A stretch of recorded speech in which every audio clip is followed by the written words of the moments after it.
modelo, como digo, existe desde 1991 y en ese sentido, alrededor del modelo, lo señalaba bien el consejero en su introducción,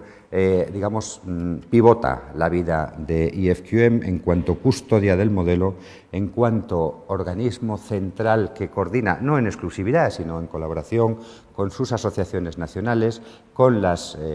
National Partners Organizations, con las Regional Partners Organizations, de las cuales hay aquí un buen número de exponentes, y en general con empresas, con instituciones, desarrolla la labor formativa que es necesaria para embarcar en el viaje a la excelencia a las empresas. Y, por supuesto, la tercera misión tiene que ver con la función de reconocimiento, la función que se plasma en los sellos, se plasma en los premios y en el award, como quiera que se pueda traducir award al castellano, que es probablemente de galardones, quizá.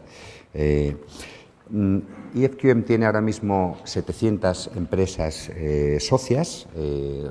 Recordad que os comentaba que la fundaron apenas 17 y esto, con ser importante, quizá no es lo más importante de la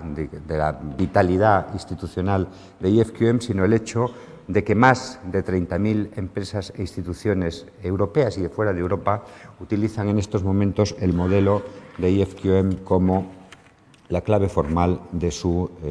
viaje a la excelencia. Por tanto, es verdad, también lo subrayaba el consejero en sus palabras introductorias, que la excelencia es hoy uno de los mantras, es una de las palabras mágicas que en el mundo empresarial y en el mundo de las organizaciones definen,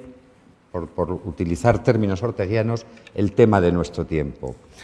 Pero la excelencia, como todos sabéis, es un viaje. La excelencia no es nunca una meta, la excelencia es un camino y además es un camino que nunca se acaba. El modelo de excelencia de IFQM, como os señalaba, lo utilizan más de 30.000 organizaciones. ¿Por qué? Porque tiene una serie de ventajas en las que luego nos centraremos y tiene sobre todo una extraordinaria operabilidad, es decir, es un modelo simple y flexible que se adapta a contextos organizativos, contextos de tamaño, contextos sectoriales, etcétera, muy diversos.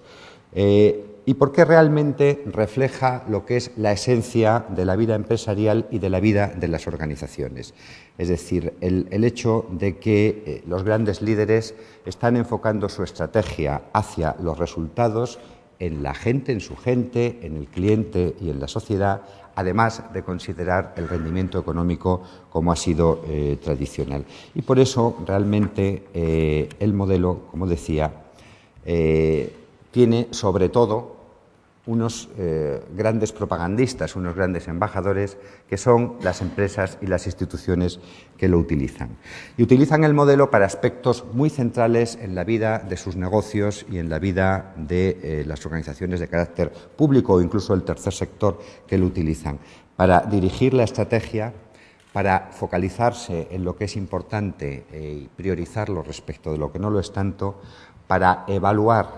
autoevaluar y someterse a evaluación de terceros la bondad de esos planteamientos estratégicos y de su rollout, de su ejecución, y para decidir las siguientes metas estratégicas. El modelo, todos lo conocéis,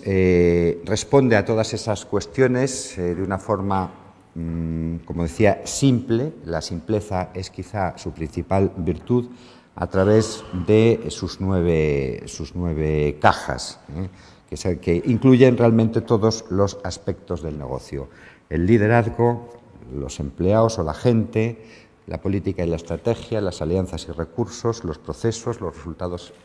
hacia tus empleados, los resultados hacia los clientes, los resultados en la sociedad, y esto liga, como luego veremos, con el asunto de la responsabilidad social corporativa, y los resultados principales de gestión.